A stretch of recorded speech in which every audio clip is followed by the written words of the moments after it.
Bonjour à tous, aujourd'hui mon grand invité est à la tête de Motorola. Motorola, un nom qui résonne depuis de nombreuses années sur le marché des télécoms et des smartphones et qui a de fortes ambitions de reconquête de ce secteur avec des poids lourds qui sont bien en place mais visiblement qui seraient délogeables. En tout cas c'est ce dont est convaincu mon invité Pierre-Yves Hortmeyer, directeur général de Motorola France et Benelux, entreprise rachetée en 2014 par Lenovo, donc entreprise chinoise désormais. Deuxième partie de Smartech, on s'intéressera à la réalité augmentée avec cette présentation par Apple d'un nouveau casque révolutionnaire, nous dit-on. Est-ce qu'il y a enfin un réel marché, un marché commercial, économique derrière cette réalité augmentée? On voit ça dans notre grand rendez-vous mobile business.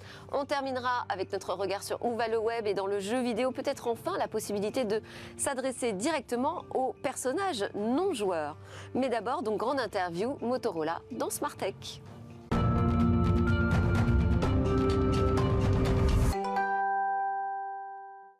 Je suis en bonne compagnie de Pierre-Yves Hortmeyer, directeur général de Motorola France et Benelux. Bonjour, bienvenue à vous sur le plateau de Smartech. Vous êtes un homme des télécoms et puis je dirais aussi peut-être des défis commerciaux. Vous êtes passé par Siemens, Nokia puis Microsoft en 2016. Il s'agit à chaque fois de repartir à la conquête de marchés et notamment des marchés grand public qui ne sont pas forcément les plus simples. Là, à nouveau, vous arrivez chez Motorola Mobilité en 2020.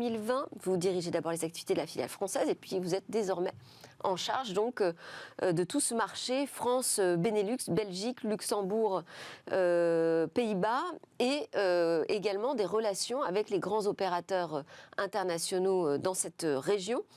Donc à chaque fois, l'objectif c'est de repartir à la conquête des marchés. Là, pour Motorola, quelle est l'ambition maintenant qu'il s'agit d'une entreprise sous la coupe de Lenovo, entreprise chinoise? Merci pour l'introduction. Donc effectivement, une vingtaine d'années à évoluer dans le secteur des télécoms, que ce soit par Nokia ou par Microsoft, et récemment intégré au groupe Lenovo pour prendre la direction de Motorola France. Donc l'ambition qui nous est fixée par le groupe est d'être numéro 3 dans 3 ans. Donc c'est une ambition qui est très récente. Parce que c'est quoi aujourd'hui Motorola? Alors je disais c'est un nom qui a résonné depuis de nombreuses années sur ce secteur, mais qu'est-ce que ça représente? Quelles sont vos positions actuelles? Alors les positions actuelles de Motorola, on a des bastions extrêmement forts de l'autre côté de l'Atlantique, parce qu'on est numéro 3 aux États-Unis avec 10% de part de marché, et on oscille en Amérique du Sud entre la position de numéro 1, numéro 2 selon les pays. Donc voilà, on a plutôt un bastion Motorola de ce côté-là. Outre-Atlantique. Le focus maintenant depuis 2 ans a été mis sur l'Europe et en particulier sur la France, donc avec la reconstitution d'une équipe, la mise en place d'une stratégie. Parce que c'est vrai qu'on vous voyait beaucoup moins là, ces dernières années. Oui. Et donc qu'est-ce qui s'est passé? Le poids était plutôt mis sur les États-Unis et l'Amérique du Sud. Et une fois que ces régions ont été bien développées, stabilisées, on peut passer maintenant à l'Europe, à la Chine, en l'occurrence dans les marchés focus pour l'Europe, dont fait partie la France.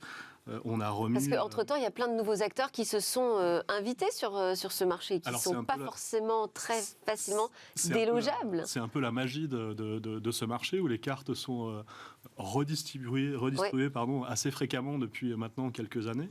Excepté sur les premières et deuxièmes places quand même. C'est ça. Mais après, moi, ayant travaillé pour des leaders, je sais aussi que c'est quelque chose qui peut changer et qui peut changer très rapidement. Par exemple, un Nokia, par exemple, qui a perdu toutes ses places, ou un Microsoft même, qui a dû sortir du marché. Et oui, exactement. C'était un peu le même sujet, mais...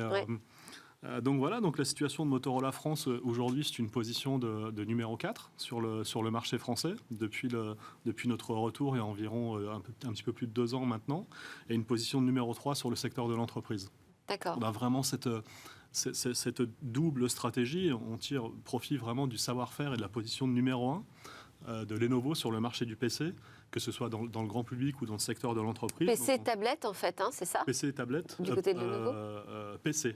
Ah, et donc vous avez récupéré l'activité tablette? Non, pas du tout. Non, moi je suis vraiment... Que les smartphones? Je ne m'occupe que des smartphones sous marque Motorola. D'accord.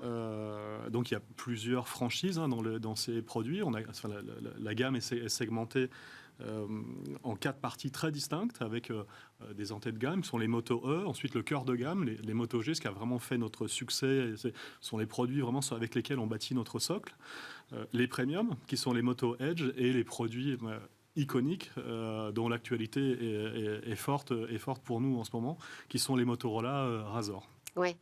Donc ça, vous croyez vraiment au nouveau form factor du smartphone pliable? Oui, c'est vraiment un pari extrêmement fort qui est pris par l'entreprise. Enfin, aujourd'hui, on se parle de... Parce que c'est comme ça qu'on voit l'innovation, en fait. C'est ça, c'est le plus... C'est pas... Enfin, le secteur du smartphone, enfin, l'innovation était quand même un petit peu en berne. Hein, et donc, le groupe Lenovo et Motorola misent vraiment sur le renouvellement des form factors au travers des pliables. Mais lors du CES, on a présenté aussi une preuve de concept qui est un Rollable, qui est le premier smartphone qui s'étend, dont l'écran s'étend vers le haut. On l'avait montré, on en avait parlé. Il y a un PC aussi comme ça. Enfin, c'est vraiment... voilà, Alors, non, mais je dis c'est de l'innovation visible, immédiate. Oui. C'est simple à expliquer au grand public. C'est ça.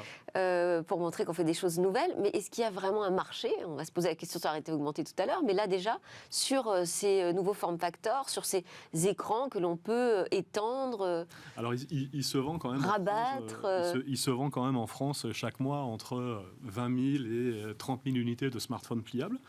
Donc par rapport à un marché estimé cette année entre 13 et 14 millions d'unités, c'est pas encore énorme. Par contre, ça commence à représenter une valeur qui est significative. Et IDC nous dit que ce serait un marché qui serait multiplié par 5 à l'échéance 2026. Ouais. Donc voilà, on est vraiment... Et puis alors, au-delà de l'intérêt de pouvoir plier, déplier, d'avoir un écran plus ou moins grand en fonction de nos types de besoins, ça demande un travail très important de R&D sur les écrans. Oui, exactement. Donc on utilise une technologie qui est le plastique OLED, hein, qui permet de plier. Il y a aussi le travail est très important sur la charnière. Il faut absolument, lorsque votre smartphone est fermé, qu'il n'y ait plus du tout d'espace entre les deux écrans pour le protéger. Donc beaucoup moins de risques de casse. Donc oui, c'est énorme. Mais donc de gros investissements en R&D. Absolument. Ça veut dire que là, pour l'objectif, c'est quoi? D'être numéro 3 mondial? C'est ça, à l'échéance de 3 ans. Donc pour atteindre cet objectif, on met énormément d'investissements en R&D sur ces smartphones pliables. Sur les nouveaux form factors. Voilà, enfin, c'est une partie des investissements R&D. D'accord. En tout cas pour conquérir le marché plutôt premium. Après, évidemment, on a quand même un cœur de gamme. On a des enjeux forts pour accompagner les opérateurs sur la 5G, par exemple. Oui. Donc, on travaille beaucoup sur les appareils qui permettent de démocratiser les smartphones 5G. On a été les premiers à lancer un smartphone en dessous de 200 € qui a intégré la technologie 5G. 5G SA, hein, donc entre guillemets la 5G standalone qui permet d'accéder au plus haut débit. On intègre aussi sur ces prix-là le eSIM, là plutôt sur des aspects éco-responsables. Voilà, enfin c'est vraiment chaque segment entre guillemets de marché a un focus très particulier de la part de Motorola, et ça nous donne vraiment cet asset unique de couvrir le marché sur l'ensemble des segments en allant de 100 à jusqu'à 1200 €. C'est compliqué aujourd'hui de se différencier sur le secteur. Hein. Oui, c'est très difficile. Pour reconquérir des places, comment on se démarque? Comment vous pourriez qualifier la particularité justement de Motorola sur ce marché? Déjà, la marque Motorola, on se parle quand même d'une marque qui est pas loin d'avoir une centaine d'années d'histoire. Et qui a encore une notoriété, une aura extrêmement forte. Cette marque, elle fait partie des marques qui sont identifiables de façon assez unique, que ce soit visuel ou sonore. Visuel au travers du fameux Batwing, de l'aile de chauve-souris et de son logo, c'est assez unique sur le marché. De sa sonnerie, Hello Moto, qui résonne encore pour beaucoup de monde. Voilà, donc on part pas de zéro, et le consommateur s'y trompe pas. Il y a une vraie association entre la qualité des smartphones, la durabilité et ce que représente Motorola. Mais sur le positionnement, c'est-à-dire vous nous dites on fait de l'innovation avec ces smartphones pliables, et puis des prix peut-être un petit peu en dessous de ce que proposent les autres, c'est ça sur la 5G? Aujourd'hui, c'est le positionnement? En fait, aujourd'hui, on est plein de processus de démocratisation avec nos partenaires et opérateurs de la 5G. Donc c'est important de les accompagner pour donner accès au plus grand nombre à cette technologie, mais c'est pas forcément contradictoire avec le développement de nouveaux formats. Mais il va falloir chasser les concurrents qui, eux, sont aussi chinois d'ailleurs. Hein. Oui. Donc tout le monde a un peu les mêmes stratégies, non ? Alors, je peux pas commenter la stratégie de mes concurrents, mais ce que je peux vous dire en l'occurrence, c'est que la stratégie pour laquelle on a opté, en l'occurrence en France, est plutôt une stratégie gagnante, et y compris et en Europe, parce qu'on est le fabricant Android qui enregistre la plus forte croissance sur ces derniers trimestres en Europe. Donc ça veut dire que ça fonctionne, ça veut dire que le portefeuille de produits trouve sa clientèle et qu'on a retrouvé la confiance de nos partenaires distributeurs et opérateurs. Alors j'ai mentionné très rapidement votre parcours, donc vous êtes passé par des grands groupes européens, oui. Un grand groupe américain. Et alors là, vous êtes en Chine maintenant avec Lenovo. Qu'est-ce que ça fait de travailler pour une entreprise chinoise ? Quelle différence ? Alors en fait, Lenovo est une entreprise à capitaux chinois. C'est en revanche une entreprise qui est parfaitement internationalisée. Et la stratégie RH, en tout cas de Lenovo, c'est vraiment de confier les clés du business local aux équipes locales qui ont un pouvoir de décision proche de 100%. Donc c'est vraiment c'est extrêmement décentralisé. Et vous n'aviez pas ça, par exemple, chez Microsoft ? C'était un petit peu différent. Ou chez Nokia ? C'était pas non. Ouais, Nokia était à l'époque était une entreprise beaucoup plus centralisée, en l'occurrence vers la Finlande, encore plus chez Microsoft. Là, on a vraiment cette latitude locale d'établir notre stratégie par pays et vraiment d'être beaucoup entre guillemets moins dépendant du siège social. Après. Motorola est une entreprise qui culturellement penche plutôt du côté des États-Unis. Notre siège est à Chicago. Donc voilà, même d'un point de vue culture... Donc vous voulez dire que vous ne ressentez pas tellement le changement culturel ? Alors c'est pas qu'on le ressent pas tellement, c'est qu'on le ressent pas du tout. Pas du tout. Non, il est vraiment inexistant. Et aujourd'hui, dans une organisation telle que la nôtre, qui est parfaitement internationalisée, on travaille au quotidien avec les pays de l'Est, le Brésil, les fonctions support sont un peu partout. Voilà, c'est une façon, en tout cas, très agréable pour les équipes et moi d'aborder le business et de prendre nos décisions chaque minute. Ouais. Bon, j'imagine que vous avez suivi les keynotes là, récemment données par Google et par Apple. Une réaction peut-être à ce qu'ils ont présenté ? Alors, même si ça se passe du côté des systèmes d'exploitation, mais en l'occurrence, la keynote de Google vous intéresse directement puisque c'est du Android que vous mettez dans vos smartphones. Alors, je pensais plutôt, mais je pense que vous allez l'aborder juste après, mais je pensais plutôt à l'annonce autour des casques. Donc moi, c'est quelque chose que j'ai vécu à l'époque de Microsoft avec HoloLens.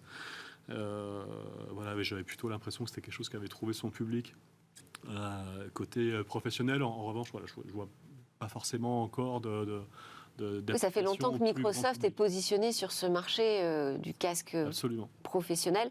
Là, on a des annonces qui sont un petit peu entre les deux, je dirais. Mais bon. C'est ça. Parce que j'ai lu que Motorola annonçait avoir capté 20% des clients du Razer chez Apple, en fait. Ce seraient des clients qui viendraient de chez Apple directement. Alors, on sait que on capte une clientèle Apple, puisque ce format-là n'existe pas chez Apple. Après, de là à vous donner un chiffre... Oui, ça serait s'avancer un petit peu. Moi, personnellement, je ne sais pas le faire. Mais D'accord. Et comment est-ce que vous savez que ce sont, alors je ne sais pas, des gens qui attendent, c'est ça, d'autres form factors, c'est ça, en fait, principalement ? Après, c'est comme ça que vous interprétez le fait qu'ils viennent de chez Apple ? Qui sont à la recherche d'usages différents, qui sont peut-être à la recherche d'innovation. Là, on parle quand même d'un smartphone qui se plie en deux, qui a des taux de rafraîchissement très élevés, qui embarque la charge induction et qui est quand même très agréable à avoir dans sa poche. Et ça reste le smartphone, ou en tout cas dans cette catégorie de prix-là, un objet très statutaire. Et ça ne veut pas dire pour autant qu'on s'imagine déloger le numéro 1 ni le numéro 2 sur le marché. Apple, Samsung, c'est très compliqué aujourd'hui de les attaquer. On s'imagine, en fait, on s'imagine tout et on s'interdit rien, surtout. Et quand on voit ce qu'on a été capable de réaliser, par exemple, sur le segment entreprise, ces 3 derniers mois, en France, a passé en position numéro 3. Donc voilà, on ne regarde plus derrière nous, on regarde devant nous. Et on sait qui sont les 2 prochains et on ne s'interdit rien. Et alors, si je reviens au sujet Android, comment est-ce que vous travaillez avec Google et comment est-ce que vous vous appropriez le système d'exploitation ? Alors, les versions Android qui arrivent sur les smartphones Motorola sont des versions très épurées, où il n'y a pas de surcouche. Voilà, vous avez vraiment une expérience qu'on appelle stock. Et après, la relation avec... Donc, proche de ce qu'on trouverait sur un Pixel, alors ? Exactement. Ouais. Exactement. D'accord. Ça, c'est pourquoi ce choix ? Il n'est pas fait à mon niveau, mais personnellement, moi, c'est un choix que j'aime beaucoup parce que on retrouve vraiment quelque chose de très épuré, de très simple, de très accessible et qu'on peut customiser ou adapter à volonté. Et alors ensuite, donc sur ces annonces qui ont été faites, qui permettent d'innover énormément sur les usages de nos smartphones, la manière dont on communique avec les autres, sur l'affichage aussi, quelles sont les technologies que vous vous appropriez, vous, pour concevoir différemment vos téléphones. Je pense en particulier aux techno immersives, on en a parlé, mais aussi à l'intelligence artificielle. On se dit, tiens, demain, si mon smartphone n'est plus juste un bureau que j'emmène partout, mais un véritable assistant personnel, est-ce que ça ne change pas un peu la manière dont je vais réfléchir à concevoir mon smartphone, moi, en tant que fabricant ? Ça change un petit peu cette manière. Et si on parle en termes d'usage, nos smartphones premium et haut de gamme en fait, embarquent une fonction qui s'appelle Ready For, qui est une fonction en fait, qui vous permet d'utiliser votre smartphone comme un PC. Et votre smartphone se connecte sans fil à n'importe quel écran. Et donc, vous vous retrouvez avec un environnement bureau qui est adapté à cet écran avec lequel vous pouvez travailler.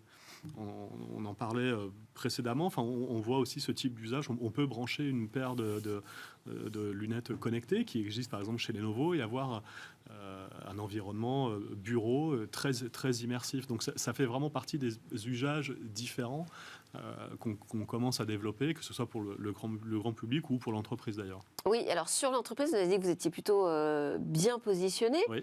Vous avez des produits qui sont dédiés. Qu'est-ce qu'ils ont comme particularité ? Alors, dans notre gamme de Motorola G, Edge, les produits sont certifiés AER, donc recommandés par Android. Mais on a lancé lors du CES cette année un produit qui s'appelle le ThinkPhone, donc qui fait écho au ThinkPad de Lenovo et qui est vraiment la prolongation de son PC en mobilité.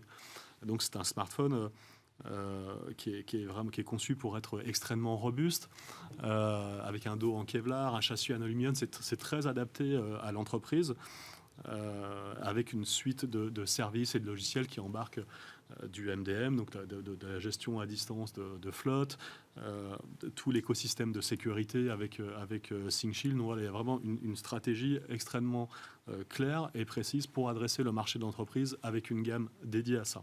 Et ce marché de l'entreprise, il est verrouillé ou c'est pareil, vous nous dites non, on peut tout à fait grandir facilement sur ce marché. Aujourd'hui, qui l'occupe principalement ? Parce qu'on retrouve aussi évidemment Apple et Samsung. C'est aussi un segment de marché qui est un petit peu duopolisé. Et donc, pour le coup, nos partenaires, nos clients sont très contents de voir un acteur qui prend au sérieux le marché entreprise avec une stratégie adaptée, que ce soit sur les terminaux ou les services. C'est-à-dire que la frontière est tellement fine aujourd'hui entre l'utilisation perso et pro. Oui, c'est sûr. Après, ça dépend un peu de la stratégie des entreprises et de quelle façon ils veulent intégrer leur flotte de téléphonie. Mais on travaille aujourd'hui avec l'ensemble des grands groupes français. Et vous nous dites qu'ils ont quand même besoin de produits spécifiques. Oui, parce qu'ils ont des usages, ils ont besoin de durabilité, ils ont besoin de sécurité, ils ont besoin de gestion de flotte. Enfin, il y a vraiment tout un package de services et un environnement qui vient autour de ces produits qui est très important pour ces clients. Alors, on s'est intéressé au marché de manière générale. En Europe, vous prenez une partie de l'Europe avec la France et le Benelux. Il y a des grosses disparités entre ces différents marchés. Oui. En tout cas, il y a en termes de maturité pour Motorola, enfin, typiquement, je peux vous prendre le marché de la Pologne, qui est un marché qui a été focus pour Motorola quelques années avant la France. Donc, c'est un marché sur lequel... C'est un marché qui n'est pas moins concurrentiel que les autres déjà. Oui. C'est un marché sur lequel Motorola maintenant a 12-13% de part de marché, donc est en train vraiment de se rapprocher et d'établir cette position de numéro 3. Bon, non, je vous pose cette question parce que souvent on parle du marché européen comme ça, comme si c'était quelque chose de simple à attaquer, mais c'est un petit peu plus compliqué que ça. Non, oui, c'est beaucoup plus compliqué parce que les marchés sont très disparates, les codes des marchés sont pas les mêmes. Donc c'est-à-dire que les réglementations, l'uniformisation des réglementations ne suffisent pas. Alors sur l'uniformation, sur la réglementation, là, elle est même partout. Ouais. En revanche... ça ne suffit pas pour aller adresser les marchés de manière uniforme. Ça suffit pour les adresser. Après, suivant le niveau de compétitivité du marché, les positions des uns et des autres et le focus qui est mis ou pas par nos concurrents ou par nous, et la date à laquelle vous commencez à adresser ces marchés, là, vous obtenez des résultats... Un petit peu en avant ou un petit peu en retrait, raison pour laquelle la Pologne a déjà dépassé chez Motorola 10% de part de marché. Quand nous, Motorola France, on a commencé 2-3 ans plus tard, donc on a encore un petit peu de travail à faire pour s'en approcher, mais on s'en approche et on s'en approche très vite. Alors, on va terminer cet entretien par l'interview express, si vous voulez bien. Pierre-Yves, je vous lance sur une question très très courte. Vous pouvez répondre de manière aussi personnelle que vous le souhaitez, mais ça peut être tout à fait pro. Je prends aussi. Quels sont vos rêves ? Alors mes rêves, ils sont quasi réalisés. Alors d'un point de vue personnel, parce que je suis l'heureux papa de 4 garçons. Donc, félicitations. Merci beaucoup. Dont un tout petit qui a 1 mois. Ouais. Donc ça, c'est plutôt personnel. Après, mes rêves d'un point de vue professionnel, on passe beaucoup de temps avec nos équipes, avec les collaborateurs. Et moi, mon rêve, c'est de travailler dans la bienveillance, la bonne humeur, avec une équipe impliquée, passionnée. Et pour le coup, c'est vraiment le cas aujourd'hui. Et c'est vraiment une très grande satisfaction. Quelle est votre inquiétude sur ce marché des smartphones ? Qu'est-ce qui pourrait mal se passer ? L'inquiétude, elle est plutôt macro et plutôt géopolitique avec l'impact que ça peut avoir sur nos marchés. Enfin, depuis le début de l'année, le marché du smartphone, c'est un marché extrêmement concurrentiel, d'une part, mais surtout, c'est un marché qui baisse beaucoup. Il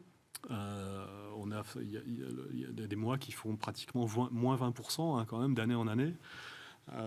Donc voilà, les inquiétudes, elles sont plutôt macro, parce qu'au niveau national, on maîtrise notre business, nos produits, notre stratégie, donc notre feuille de route est extrêmement claire. Ouais. Et alors si je vous demande comme ça, c'est un exercice pas simple, mais dans 5 ans, vous le voyez comment ce marché du smartphone ? On aura des smartphones qui ressembleront à quoi, par exemple, déjà ? Alors là, pour le coup, je peux vous le dire un petit peu, parce que avec ce qu'on a lancé, en tout cas ce qu'on a montré au Mobile World Congress ou au CES avec les téléphones rollable, voilà, moi je l'imagine vraiment sur déjà des usages un petit peu différents, mais surtout des form factors très différents. On a un centre de R&D à Chicago qui s'appelle le 312 Lab, qui travaille qui a conçu ce smartphone qui se déroule, qui conçoit des projets d'écran qui se mettent autour du poignet. Voilà, j'imagine vraiment, en tout cas ce que l'entreprise imagine, c'est que la puissance de calcul soit séparée de l'afficheur. Voilà, c'est un peu la projection. Merci beaucoup. C'était la grande interview de Pierre-Yves Hortmeyer, le directeur général France Benelux de Motorola, notre grand invité dans Smart Tech. Merci encore. Merci beaucoup. On marque une petite pause, puis on va s'intéresser là au marché de la réalité augmentée.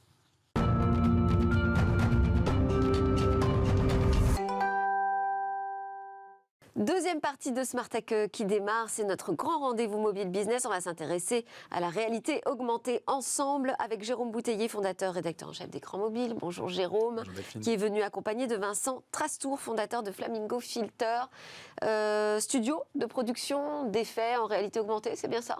Exactement, bonjour Delphine. Bonjour, bienvenue sur notre plateau. On va déjà poser un peu les bases de notre discussion avec Jérôme. Ce marché de la réalité augmentée, on en parle depuis de nombreuses années. Est-ce que là, ça y est, vous pensez qu'on est enfin prêt ? Oui, je crois que la réalité augmentée peut devenir une réalité, mais avant d'en parler plus précisément, je voulais élargir le concept à ce que certains appellent déjà la réalité mixte ou la réalité étendue, oui.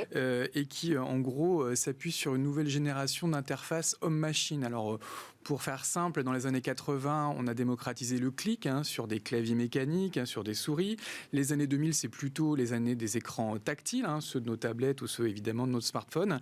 Et les années 2020 pourraient être celles du scan, avec une capacité à s'appuyer sur les écrans les caméras de nos smartphones ou les écrans peut-être de nos lunettes, effectivement, pour voir en temps réel notre environnement et pouvoir évoluer main libre dans cet environnement.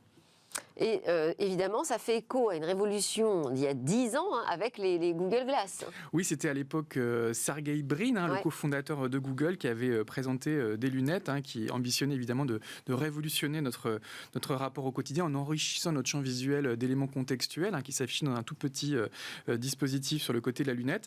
Alors, c'est une technologie qu'on a rebaptisée a posteriori réalité assistée, parce que c'était beaucoup moins ambitieux que la réalité augmentée. Et ça n'a pas été un succès. Google a d'ailleurs progressivement arrêter la commercialisation de ces Google Glass, mais il y a 2 entreprises, notamment françaises, comme Microled, qui ont relancé ce segment avec des produits plus spécifiquement pour les sportifs, par exemple, qui vont afficher une direction. Pourtant, moi je les avais testés et j'avais trouvé que c'était vraiment chouette comme expérience pour aller au musée, par exemple, avec ces lunettes et de pouvoir être à la fois présent dans la salle d'exposition et en même temps avoir accès à des informations augmentées. Mais bon, ça va peut-être venir. Donc justement, c'est un échec qui n'a pas empêché d'autres constructeurs de se lancer sur ce marché des lunettes connectées, parce qu'on voit quand même qu'il y a des usages. Oui, alors il y a depuis quelques années plein de lunettes connectées qui sont arrivées sur le marché. On peut citer Bose, qui a introduit des systèmes audio, par exemple, dans ses lunettes. On a évidemment Snapchat avec les Spectacles, déjà 3 générations de Spectacles qui, elles, ont démocratisé des petites caméras sur le côté des lunettes. Et puis plus récemment, Meta et Ray-Ban qui ont lancé les Ray-Ban Stories, qui combinent à la fois les caméras sur le côté et l'audio dans les oreilles, et qui viennent effectivement être commercialisés. Alors, du côté de la réalité augmentée, à proprement parler. Alors, la réalité augmentée, c'est une technologie qui est en réalité beaucoup plus complexe, puisqu'elle va essayer d'afficher dans notre champ de vision des objets 3D générés par ordinateur et qui vont parfois devoir s'adapter en temps réel avec notre environnement. Alors, pour être honnête, c'est surtout une technologie qu'on a retrouvée sur des smartphones qui ont une caméra, un écran et puis un processeur assez puissant pour générer ces images. Et on peut citer des applications comme les filtres Snapchat ou Instagram, dont on va parler avec notre invité, des applications de maquillage augmenté, de décoration augmentée, et puis un superbe succès dans le gaming avec Pokémon Go qui avait atteint $1 milliard de revenus. Ouais, donc on a vu qu'il y avait une appétence. Mais en revanche, la réalité augmentée sur des lunettes, c'est encore un peu difficile, ça. Alors, effectivement, c'est plus compliqué. C'est la nouvelle frontière sur laquelle travaillent pas mal de grands groupes. On a parlé tout à l'heure de Microsoft et de ses HoloLens. Il y a aussi des startups comme Magic Leap qui ont fait beaucoup parler d'elles ces dernières années. Snapchat, toujours eux, pionniers avec les New Spectacles qui permettent aussi de faire de la réalité augmentée. Mais toutes ces approches, elles butent sur une complexité qui est en gros d'utiliser un véritable écran de lunettes sur lequel on va essayer d'afficher en vision tête haute des éléments graphiques. C'est un vrai défi technologique, on va en reparler. C'est aussi un problème parce que parfois ça donne un petit peu mal au cœur. Et on sent que le marché est en train d'abandonner cette approche au profit de véritables écrans. Ouais, et ça c'est vraiment la stratégie adoptée par Meta et Apple. Oui, effectivement, c'est ce qu'on a vu ces derniers jours avec le Vision Pro d'Apple dévoilé lundi soir ou le plus accessible Meta Quest 3 qui sera lancé en fin d'année par Meta. Et ces 2 casques qui s'appuient sur une technologie dite de pass-through. Donc c'est un véritable écran, un peu comme un écran de smartphone, mais grâce à des petites caméras, on va voir au travers, on va reconstituer son champ de vision. Et cette technologie-là, finalement, elle est assez proche des casques de réalité virtuelle qu'on connaît déjà dans le gaming gaming. C'est un marché assez dynamique. IDC estime qu'il y a eu à peu près 9 millions de ventes en 2022 et ça devrait continuer à décoller. Apple espère vendre 1 million de ses Vision Pro à $3 500 l'unité. Ça pourrait faire 3 milliards de dollars d'unité de marché. Et selon Global Data, le marché de cette réalité étendue, réalité mixte, pourrait peser 30 milliards de dollars à l'horizon 2030. J'adore ces chiffres parce que c'est toujours extraordinaire. Bon. Et puis la réalité parfois prend des chemins un petit peu différents. Donc on va suivre ça de près évidemment. Vincent Strasston, donc, je disais que vous étiez le fondateur de Flamingo Filter, dont le métier est de produire des effets en réalité augmentée. Vous produisez quoi comme type d'effet et pour qui ? Alors principalement des expériences de réalité augmentée sur les réseaux sociaux, qu'on appelle filtres sur Instagram, les applications de la famille Meta ou Lens sur la famille Snapchat. Mais on fait aussi des expériences de réalité augmentée sur le web. Alors attendez, parce que vous êtes en train de nous dire que derrière les filtres qu'on utilise, on trouve votre entreprise ? Exactement. Donc sur les filtres qu'on utilise vous avez peut-être même utilisé un filtre qu'on a fait pour Chaka Ponk en 2019, qui a fait plus de 2 milliards de vues sur Instagram. Donc on voit que l'usage est quand même global grâce aux réseaux sociaux qui ont démocratisé cette technologie. Et c'est du logiciel ? Alors c'est sur Instagram, c'est un logiciel qui s'appelle Spark AR. Sur Snapchat, un logiciel qui s'appelle Lens Studio. Et on a aussi un logiciel sur TikTok qui s'appelle Effect House.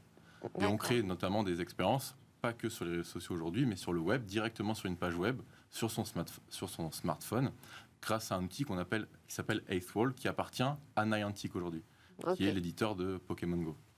Et donc vos clients, c'est qui ? C'est les éditeurs ? C'est Snapchat ? C'est qui vos clients ? Alors aujourd'hui, en ce qui nous concerne, ce qui finance le marché de la réalité augmentée, c'est le monde publicitaire. Donc on travaille énormément avec les annonceurs pour faire des expériences qu'on espère virales, pour toucher un maximum de personnes sur les réseaux sociaux, mais aussi des expériences pour les commerçants, notamment du virtual try-on, pour essayer des montres, des chaussures.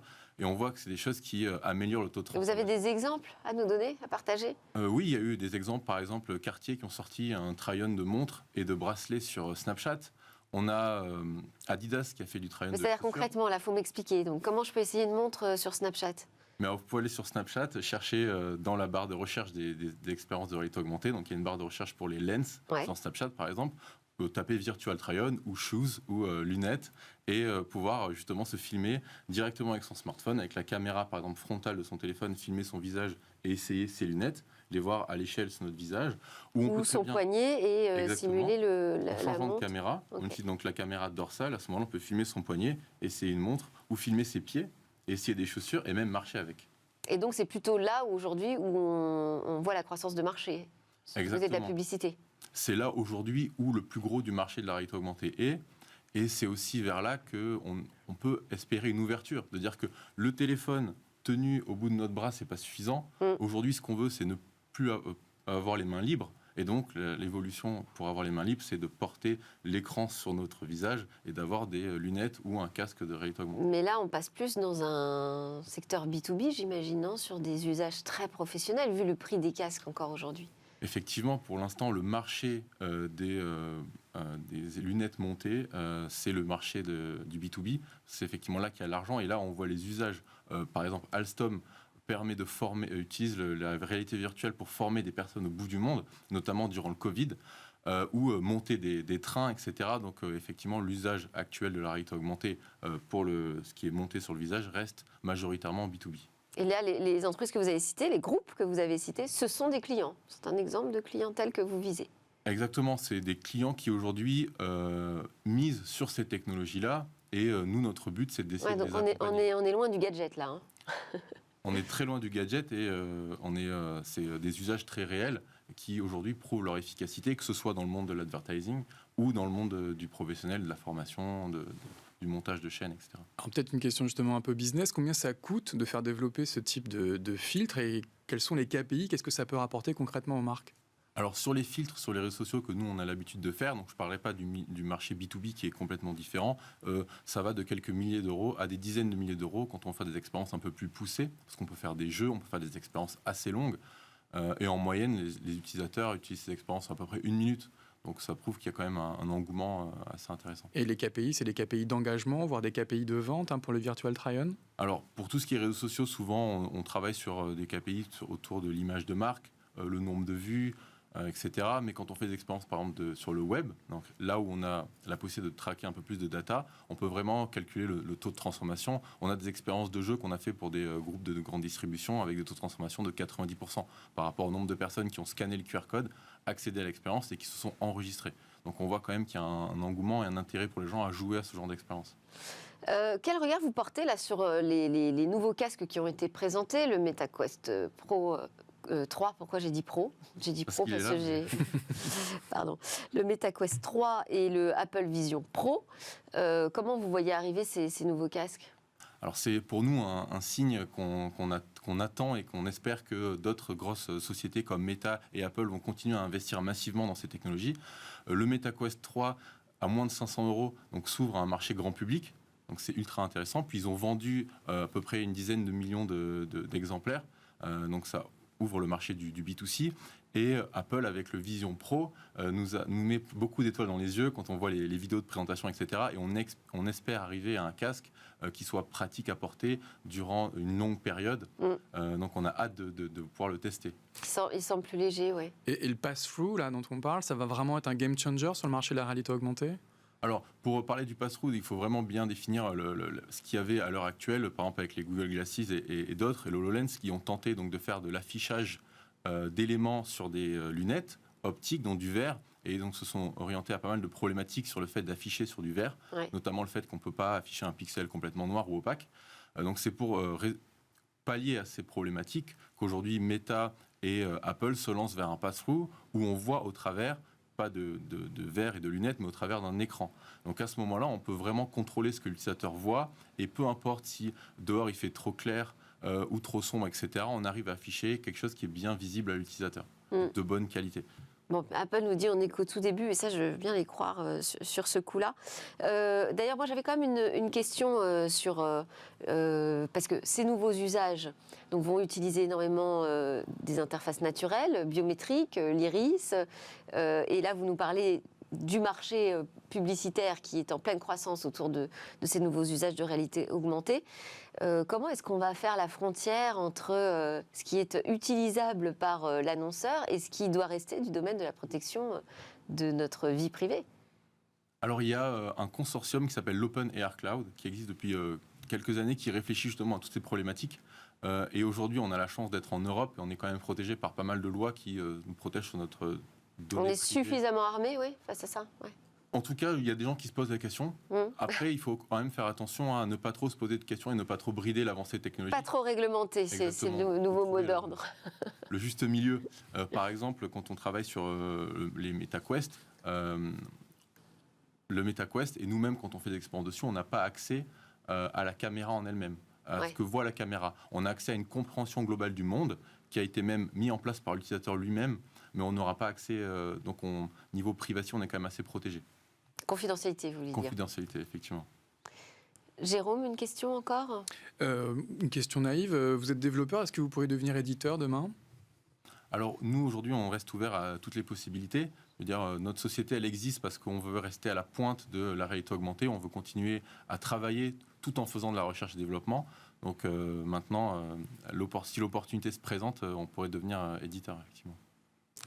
Et juste pour terminer, quand vous voyez les présentations du côté de Meta et du côté d'Apple, vous vous dites là, ça y est, il va se passer un truc, les casques de réalité virtuelle, c'est le smartphone de demain ? Effectivement, nous, on croit dur comme fer en la réalité augmentée. On croit dur comme fer sur les devices portés, parce qu'aujourd'hui, il y a plus d'une personne sur deux, presque une personne sur deux qui porte des lunettes. Donc l'usage de lunettes, c'est pas quelque chose de complètement naïf et qui ne pourrait ne pas exister. Donc voilà, on a vraiment hâte que... Mais quand on écoute la chronique de Jérôme, ça nous rappelle quand même qu'il faut être un petit peu prudent. Ça nous rappelle qu'il va falloir prendre du temps. Il y a encore beaucoup de temps, exactement. C'est pour ça que donc voilà, notre société, on essaye de travailler sur ce qui aujourd'hui existe et qui nous permet de vivre, tout en regardant vers l'avenir et en testant les dernières choses qui sortent. Ok, super. Merci beaucoup Vincent Stratour de Flamingo Filter et Jérôme Bouteiller d'écranmobile.fr. On a pu faire un petit tour d'horizon des promesses de la réalité augmentée, les nouvelles promesses. En fait, c'est la continuité et on va voir comment ce marché prend petit à petit. À suivre, c'est notre regard sur où va le web. et bien peut-être qu'enfin, on va pouvoir, dans les jeux vidéo, s'adresser directement aux personnages non joueurs. Ce serait génial, non ?